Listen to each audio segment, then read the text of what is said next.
Hello friends, welcome to Ramya channel. இன்றைக்கி நம்ம என்ன ரெசிபி பார்க்க போகிறோன்னா, ஒரு ஈஸியான சிம்பிளான பிரேக்ஃபாஸ்ட் ரெசிபி தாங்க பார்க்க போகிறோம். டக்குன்னு ஒரு 10 மினிட்ஸில் செஞ்சிடலாம். எப்படி இந்த ரெசிபி செய்யணும்னு வாங்க பார்க்கலாம். இது வரைக்கும் நம்ம சேனலை சப்ஸ்கிரைப் பண்ணாதவங்க சப்ஸ்கிரைப் பண்ணிக்கோங்க. மறக்காமல் பெல் ஐக்கானை கிளிக் பண்ணிக்கோங்க. பாருங்கள், இந்த சைஸ்க்கு உருளைக்கிழங்கு எடுத்து நான் வேக வச்சு எடுத்து வச்சுருக்கேன். இதை நம்ம தோல் உரித்து எடுத்துக்கலாம். உப்பு போட்டு வேக வச்சுக்கோங்க. இந்த உருளைக்கிழங்கை இப்போ நம்ம நல்லா மசிச்சு எடுத்துக்க போகிறோம். பீட்ரூட் துருவி இருக்கு இல்லையா, அதில் நீங்கள் துருவியும் கூட மசிச்சுக்கலாம். இல்லைனா மிக்ஸி ஜாரில் 4-5 கட் பண்ணி போட்டு நல்லா மசிச்சு எடுத்துக்கலாம். நான் இன்றைக்கி மிக்ஸி ஜாரில் போட்டு தான் நல்லா மசிச்சு எடுத்துக்கிட்டேன். ஒரு 2 பல்ஸ் விட்டிங்கன்னா போதும், நல்லா மசிஞ்சு வந்துடும். தண்ணியெல்லாம் எதுவும் ஆட் பண்ண வேணாம், அப்படி மசிச்சு எடுத்துக்கோங்க. பாருங்கள், இந்த அளவுக்கு நல்லா க்ரீமி ஸ்ட்ரக்சரில் மசிச்சு எடுத்துக்கோங்க. இப்போ தேவையான மாவு வந்து கலக்க ஆரம்பிக்கலாம். நம்ம ஒவ்வொரு இன்க்ரீடியன்ஸை ஆட் பண்ணிக்கலாம்.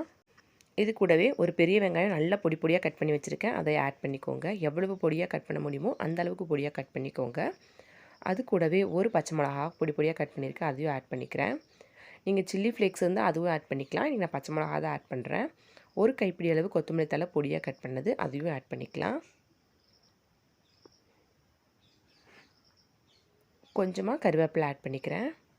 நம்ம சேனலை ஃபஸ்ட் டைம் பார்க்குறவங்களா இருந்தால் மறக்காமல் சப்ஸ்கிரைப் பண்ணிக்கோங்க. அப்படி பக்கத்தில் இருக்க பெல் ஐக்கானையும் கிளிக் பண்ணிக்கோங்க. அப்போ தான் நான் போடுற வீடியோவோட நோட்டிஃபிகேஷன் உங்களுக்கு உடனுக்குடனே வரும். இன்ஸ்டாலையும் ஃபேஸ்புக்லேயும் நம்ம பேஜை வந்து ஃபாலோ பண்ணிக்கோங்க. இப்போ 1/2 டீஸ்பூன் அளவுக்கு உப்பு ஆட் பண்ணிக்கலாம். உப்பு ஆட் பண்ணிவிட்டு இதை நல்லா கலந்து விட்டுக்கலாம். வெங்காயம், பச்சை மிளகா, உருளைக்கிழங்கு எல்லாமே ஒன்றா கலக்கணும். நல்லா கலந்து விட்டுக்கோங்க. ஒரு 5 மினிட்ஸ் வரைக்குமே நல்லா கலந்துக்குங்க. அப்போ தான் இந்த உருளைக்கிழங்குல உப்பு எல்லாமே பிடிக்கும். வெங்காயத்தில் உப்பு நல்லா பிடிக்கணும் இல்லையா, அதனால் நல்லா கலந்து விட்டுக்கோங்க. நல்லா கலந்தாச்சு. இப்போ நாம் 1 கப் அளவு கோதுமை மாவு ஆட் பண்ணலாம். இதை வந்து மைதாவில் தான் செய்யணும். கொஞ்சம் ஹெல்த்தியாக இருக்கட்டும் அப்படிங்கிறக்காக நான் கோதுமை மாவு ஆட் பண்ணுறேன். நீங்கள் மைதா மாவு இருந்தால் மைதா மாவு ஆட் பண்ணி கூட நீங்கள் செய்யலாம், டேஸ்ட்டாக இருக்கும். இப்போ இதையும் நல்லா கலந்துக்கலாம். தண்ணி எதுவும் சேர்க்க வேணாம் இப்போதைக்கு. நல்லா கலந்துட்டு அதுக்கப்புறம் கொஞ்சம் கொஞ்சமாக நாம் வாட்டரை ஆட் பண்ணிக்க போகிறோம். ஒரு டம்ளர் அளவு தண்ணி எடுத்துக்கோங்க. 250 ml வரைக்குமே தேவைப்படும் நமக்கு. கொஞ்சம் கொஞ்சமாக ஊற்றி கலக்கி விட்டுக்கோங்க. ஒரே இதாக ஃபுல்லாக ஊற்ற வேணாம், லைட்டாக ஆட் பண்ணி கலந்து விட்டுக்கோங்க. இந்த ரெசிபியை நம்ம ஈஸியாகவும் செய்யலாம், சிம்பிளாகவும் இருக்கும். டக்குன்னு செஞ்சிடலாம். ஹெல்த்தியான ரெசிபியும் கூட. இதில் நீங்கள் கேரட் இருந்தால் கேரட் கூட துருவி ஆட் பண்ணிக்கலாம், டேஸ்ட்டாக இருக்கும். பாருங்கள், கொஞ்சம் கொஞ்சமாக தண்ணி விட்டு கலந்துடுங்க நல்லா. அப்போ தான் அந்த கோதுமை மாவு கூட உருளைக்கிழங்கு, வெங்காயம் எல்லாமே மிக்ஸ் ஆகும். கொஞ்சம் கொஞ்சமாக விட்டு கலந்துக்கலாம். பாருங்கள், இந்த அளவுக்கு நாம் நல்லா கலந்து எடுத்துக்கலாம். தண்ணி ஊற்றி தோசை மாவு பக்குவத்துக்கு எடுத்துக்கிட்டால் போதும். இப்படி எடுத்து விட்டால் கீழே நல்லா சட சடன்னு விழுகணும். அந்த அளவுக்கு நீங்கள் தண்ணி ஊற்றி கலந்து விட்டுக்கோங்க. இது கூட நீங்கள் பேக்கிங் சோடா இருந்தால் ஆட் பண்ணலாம், இல்லைன்னா அப்படியே ஊற்றலாம். ஒரு 10 மினிட்ஸ் ரெஸ்ட் விட்டுட்டும் ஊற்றலாம். டக்குன்னு நம்ம கலக்கிறத உடனே கூட ஊற்றிக்கலாம். நான் கலந்த உடனே தான் ஊற்றுறேன். தோசைக்கல் வச்சாச்சு, நல்லா காஞ்சிடுச்சு. லைட்டாக ஆயில் போட்டுக்கோங்க, இல்லைனா ஒட்டும். எடுத்து ரொம்ப லேசாக பரத்த வேணாம், மொந்தமாக தான் இருக்கும் இது தோசை. மொந்தமாகவே ஊற்றுங்க. மொந்தமாக ஊற்றியாச்சு. இப்போ லைட்டாக மேலாலையும் எண்ணெய் விடலாம். நெய் இருந்தால் நெய் கூட நீங்கள் ஆட் பண்ணிக்கலாம். இன்றைக்கி நான் எண்ணெய் தான் விடுறேன். இப்போ ஒரு மூடி போட்டு மூடி வச்சுக்கலாம். ஃப்ளேமை லோவில் வச்சுக்கோங்க. 2 மினிட்ஸ் தான் வெயிட் பண்ணால் நமக்கு தோசை வெந்துடும். திருப்பி போடணுன்னா போட்டுக்கலாம், இல்லை நீங்கள் அப்படியே கூட சர்வ் பண்ணலாம். இப்போ நான் திருப்பி போட்டேன்.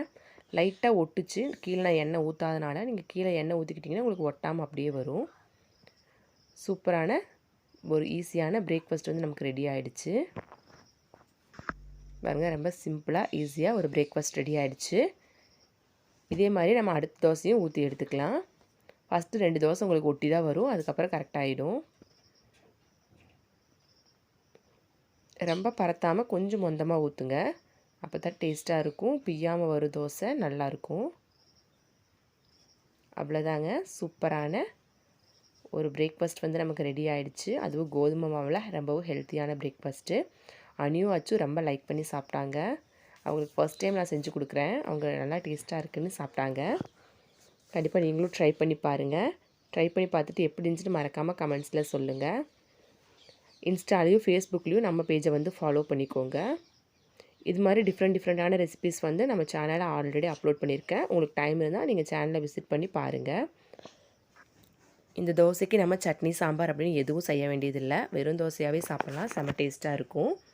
ட்ரை பண்ணி பார்த்துட்டு கமெண்ட்டில் எப்படி இருக்குன்னு சொல்லுங்கள். தோசை பிடிச்ச உங்கள் ஃப்ரெண்ட்ஸ்க்கெல்லாம் இந்த வீடியோவை கண்டிப்பாக ஷேர் பண்ணிக்கோங்க. இந்த வீடியோ பிடிச்சிருந்தால் லைக் பண்ணுங்கள், ஷேர் பண்ணுங்கள், கமெண்ட் பண்ணுங்கள். மறக்காமல் நம்ம ரம்யா சேனலை சப்ஸ்கிரைப் பண்ணிக்கோங்க. அப்படியே பக்கத்தில் இருக்க பெல் ஐக்கானையும் கிளிக் பண்ணிக்கோங்க. தேங்க்யூ. Keep supporting.